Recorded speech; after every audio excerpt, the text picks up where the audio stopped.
This is a short video just to cover the assignment brief. So I'm just going to go through each of the questions.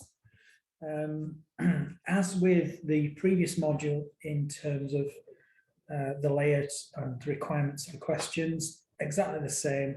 You've got to compulsory complete question 1, and then question 2 or question 3 is a choice, one or the other. Similarly, I expect an academic approach like human factors.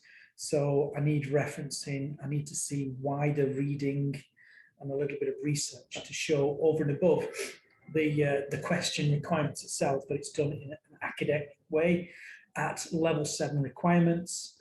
So, critical analyze, and the term as such just typifies what is expected at the detail and level for this assignment.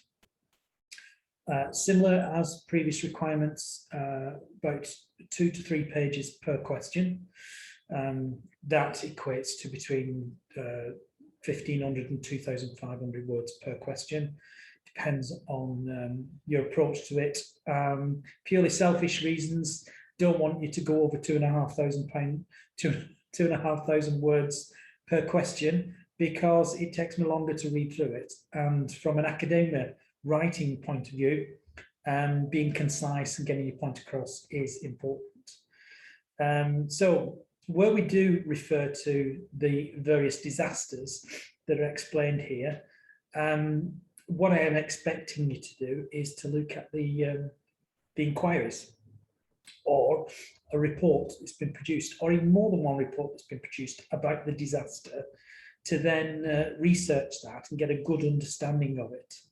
And it kind of repeats in all 3 questions as such. So question 1, I've specified, please don't do the Chevron or the Buncefield disasters, because that's question 2 or question 3. And question 2 and 3 are very, very similar in the layout. It's just you can choose whether you want to do Chevron or Buncefield. So it's simple as that, really. However, sticking to question 1. So putting that aside, don't want you to do Chevron, don't want you to do Buncefield, but give me 3 major work-related safety disasters. Okay, now in the presentation that I've done, you can pick the ones that are on the timeline from the HSC, or you can do others that you feel more comfortable with in your interpretation of disaster. So look at the definition of disaster before you choose one, and the ability here, and that's why there's 50% towards this. Once you've given me your 3 disasters, and it's got to be UK related, outline what you've learned from it, or should I say what the learning is from the industry and the way of regulating as a result of that. And that's key to this question. It's not just what you've learned, it's more a case of how has it influenced, changed the way in which that safety field has then gone on and perhaps tightened their approach to it. So the classic that I would be looking for is if you choose like refinery and the likes of, then we'd be talking about the COMAR regulations and the implications of that. So that's the type of thing that we're expecting to show me the link between the legislation, should we say, but also how perhaps guidance was put out there, how licensing has been put in place, how the competent authority has been put in place to try and regulate, and so on and so forth. So those are the kind of things that we're looking for. And I'm particularly interested in some of the improvements in controls. So the control measures that are applied afterwards that seem to be making a difference in that particular industry. So again, if we stick with high-risk oil refineries, or even nuclear, if you go down that route, depends what you choose really. But if we're going to rely on, say, a visual warning alarm system, and that's part of the safety controls that are in place, then once you've provided something like that, it needs to remain fit for purpose, so that when the alarm is raised, 1, people know what it is, 2, they know what to do, where to go, how to put in place the emergency responses. And then 3, making sure that it remains effective throughout its life cycle. So some discussion about reliability is an important part there. In part B and also C, really, we're just looking at 3 typical approaches to managing the risk. So HAZOPs, fault tree analysis, and failure mode effect analysis.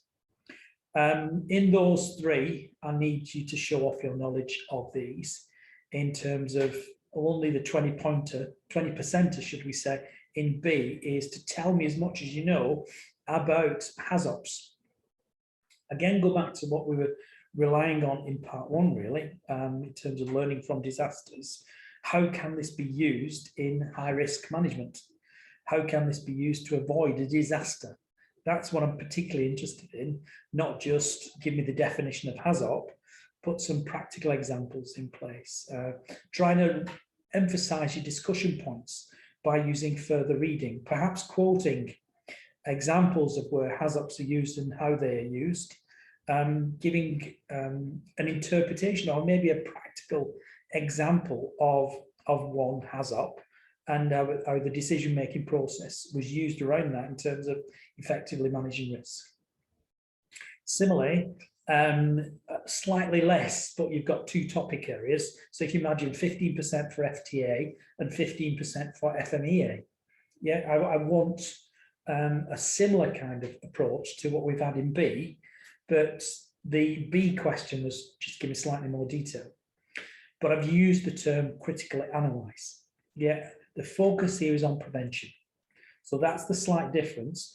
Focus in B is on how HAZOPs are used in a safety management focus, whereas in FTA and FMEA, how can we use, again, the decision making that's been done, the risk approach that's been done, but focusing on the need for improved controls that will then prevent major incidents. So, you know, you may give a scenario of a high risk environment where FTA and FMEA would be expected to use. You might give 2 completely different scenarios, or you might use one and split and say, with FTA, this is what I would do. With FMEA, this is what I'd do with the same scenario. So compared to B, it's slightly less detail, 15% each. But that's what I'm looking for when I say prevention of the major incidents, more focus on that. So that's question 1. As I mentioned before, question 2 and question 3 are more or less exactly the same, apart from we're using 2 different inquiries from 2 different disasters. So A, B, C, and D, it's the same question. The apportioning of the percentages is the same. And as was stated before, no more than 2,500 words, please. If you go for Chevron, or if I just jump over to Buncefield, it's exactly the same as you can see. A, what happened? B, who was responsible? C, what can we learn from this? Big point there. And then D, any subsequent changes in legislation. So what I'm saying is, as a result of either incident, surely there's been a change. Of course, there's been a change since. So how has that been implemented, and how then are the licensed operatives then changing the way that they do things?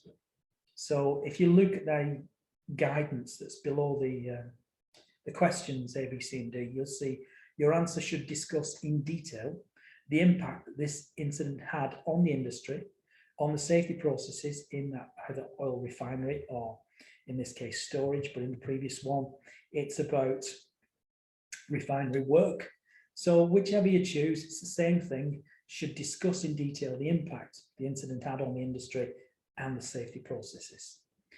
You've got to show that wider reading that says, look at me, I'm showing off, I've done more than just the basics here. So rather than just getting all the information from the inquiry, perhaps you, in your further reading, you'll look at beyond the HSE. You might look at some industry groups and their write-ups around this. Or you might even go outside of the UK and do a comparative to say, perhaps as you've seen from the examples from America, where we've used the CSB. You might do a comparative there as such, but you must show that wider reading beyond the incident inquiry to show off that you know what you're talking about and to support your discussion. Whichever you choose, question 2, Chevron, or question 3, Bonsfield, I think the important thing is to stick to read through the information as is and then stick to each of the questions without wavering from it, because learning from disasters, most inquiries will cover A, B, and C. Yeah, and that's standardized approach. What happened, who's responsible, and what can we learn from this? So A, B, and C always how an inquiry is written. So the majority of the answers that you need is either the Bonsfield inquiry or the Chevron Pembroke inquiry. Yeah. So either one, A, B, and C, is there for you to read through. It's just give us a little bit more than that to show off your wider reading. And then the bit I'm interested in, more than all of it, is D. You know, how does it influence the industry? How has it changed the way that they work? Does legislation perhaps work in just changing the COMAR regulations, or perhaps in your opinion more is needed? And I will stress that it is important, rather than just like for like information coming out of the inquiry with effective referencing in line with Harvard. I'm particularly interested in your opinion, and that's what we like to see, that you have that ability under the term critical analyze. That is an expectation, and there's nothing wrong in, you know, kind of putting a little bit from question 2 or question 3 in. So if you're talking about Chevron, you might even use the learnings from Bonsfield and vice versa, in terms of how you believe that that particular industry has been affected by it. So, you know, talk about your learnings. Ultimately, I would say, don't try and attempt the assignment too soon. Do your research first. And hopefully the information I'm going to give you on the subsequent videos and learning resources will give you everything that you need to do your research upon prior to attempting the assignment. Okay, so now that's question 1, 2, and 3. Just a final reminder in terms of what I'm looking for. I'm going to be marking these looking specifically at the assessment criteria.